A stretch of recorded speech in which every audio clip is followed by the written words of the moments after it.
What's going on, people? We are Tottenham TV, back here for another episode of the 5 takeaways, where we're going to take a look at the 4-2 defeat at the Etihad yesterday at the hands of Manchester City and see what 5 things we can take away from the game. First up is defensive woes continue. Yeah, and there's some shocking defensive stats coming out of the game after yesterday. 31 goals conceded now after 20 games, after conceding 4 in one half yesterday. First time, Conte says the first time in his career that's happened. They've conceded 4 goals in one half. It's our worst defensive record after 20 games since 2007, 2008. Wow. Which is quite incredible. That was Juan de Ramos. Back then, and half Martin Jol. That's alarming, man. Yeah, 15th in the table for goals conceded, and we are bottom of the table for goals conceded since October, and we have conceded at least 2 goals in every game since for 9 of the last 10 games. So whatever way you slice it, those are absolutely shocking defensive stats. Yeah. Really is. I mean, I'm pretty speechless after hearing those stats, to be honest. I mean, if that doesn't tell the hierarchy we need some new defenders, what the hell will? Because it's been gradually getting worse and worse and worse with these players, and now we've come to a head now. Worst defensive stats since 2007. All the stats you pretty much read out, I mean, I can say them again, but it'll just seem even more shocking every time we say them. So just get some new defenders, please. Just get some new defenders. We're begging here. We're on our knees. Hands and knees, man. Come on. Let's move on to number 2, and that is Kulusevski spark. Yeah, and I thought he was our brightest player on the day. I thought he was the most dangerous player for Spurs. He actually scored his first goal since the opening day of the season, Kulusevski, which since we beat Southampton 4-1. But during the game, he made 4 key passes, which was more than anyone else on the pitch, which is impressive. Completing 1 dribble, 1 cross, obviously scoring a goal, winning 6 of his 11 ground duels, and he made 3 tackles as well. So defensively doing his part. And I thought he was a nuisance all day for Man City. He should have had an assist, with Perisic missing a big chance as well. So pretty impressive from Kulusevski. Yeah, definitely. And yeah, like you say, I think he was completely our most influential attacking player on the pitch yesterday. Well, most influential player alongside Bentancur, who I thought was brilliant as well. But when those two are on the pitch, and well, specifically talking about Kulusevski today, I mean, he just has the knack of choosing the right decision every time, and he lays it on a plate for players. It's not his fault the players can't finish it. And he just makes such a difference when he's on that pitch, and he makes that 3-4-3. Both of them make that 3-4-3 really click. So I'm really happy with Kulusevski. Good to see him getting back to business, and I'm expecting a lot more over the next couple of weeks. So big up, Kulu. Next up on the third takeaway, and that is sun don't shine. Yeah, and looking at his last 15 games now in a Tottenham shirt, 15 games, 1 goal, 1 assist, 1 big chance created as well. We would all hope that Leicester game, back in October, was going to be a turning point for him after being benched for the first time this season and coming on scoring a hat-trick.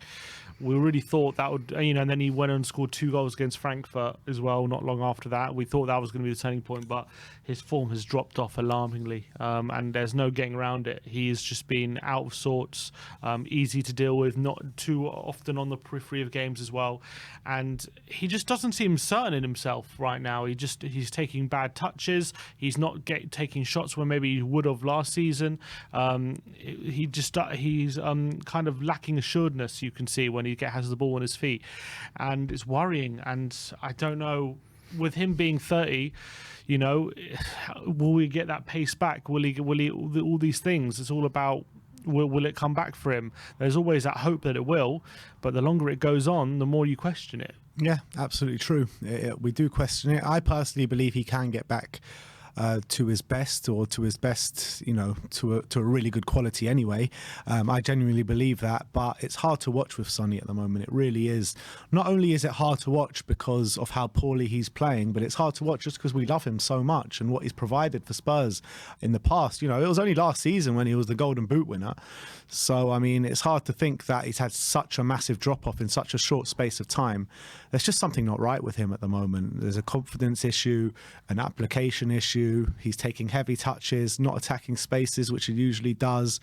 And yeah, like you say, just simply so easy to deal with. So I think personally he needs to come out the firing line for a little bit, maybe a game or two, bring him out the team, put Richarlison in there and see how we go from there. And hopefully bringing him off the bench can spark something in him like it did against Leicester, and see where we go from there. I feel like because he's such a team player, like, and when he plays on the left, he always tries his best to get back and help his wing back and does a lot of the running for the team. But I feel like he's entering a stage in his career where maybe it's not helping him doing all that running, and maybe he needs to save that energy for when we do attack and get in the forward positions. Like, obviously he's not Messi's level, but you know how you see Messi in the World Cup. He doesn't do much defending. Like when the ball's near him, he'll go for a tackle, but he doesn't track people back. He doesn't do that kind of stuff. He kind of just saves his energy for when Argentina have the ball, and he can spring into life. And I just feel like Son might be entering a stage of his career where he needs to start being a bit,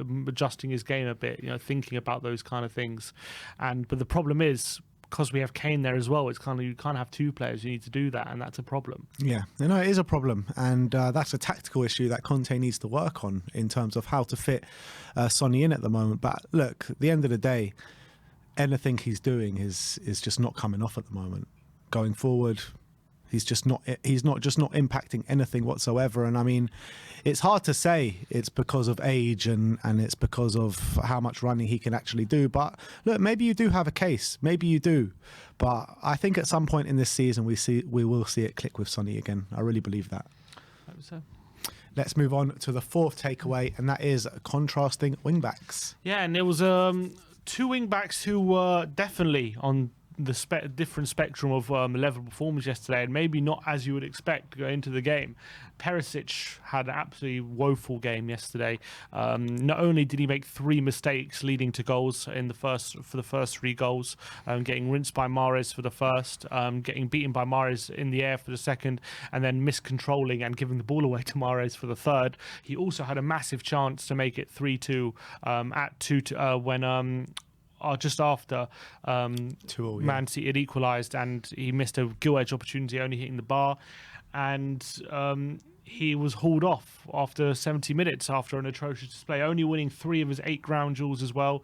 So he just wasn't having a good game, didn't complete any dribbles. On the other side, though, and there were contrasting fortunes for Emerson Royale, winning 5 of his 7 duels, no goals coming down his side, no mistakes, wasn't dribbled past throughout the game, and obviously ended up getting a goal which put Spurs 2-0 up on the day. So going into the game, you know, if you would asked who's going to have a good game and who's going to have a bad game, maybe some Spurs fans would have given a different answer. But Emerson outshone Perisic yesterday. Yeah, exactly spot on. Like, if we didn't watch the game yesterday and I asked you, 2 wing backs, one had a good display, one had a completely tragic display, you would give them the opposite way round. But Perisic, I've always had my reservations against him defensively, and he got torn a new one yesterday. There's no 2 ways about it. Mahrez completely dominated him, and he didn't have any answers. And it wasn't just back the other way defensively. Going forward, he was pretty poor as well. So hopefully Perisic can just put this performance behind him and move on, because we've seen that Perisic can influence games positively. 8 assists this season in all competitions. So look, he's 33 years old, so I don't know if this wing-back role is for him anymore. I'm starting to think that maybe we should put him on left wing, where in that Sonny position instead of left wing-back.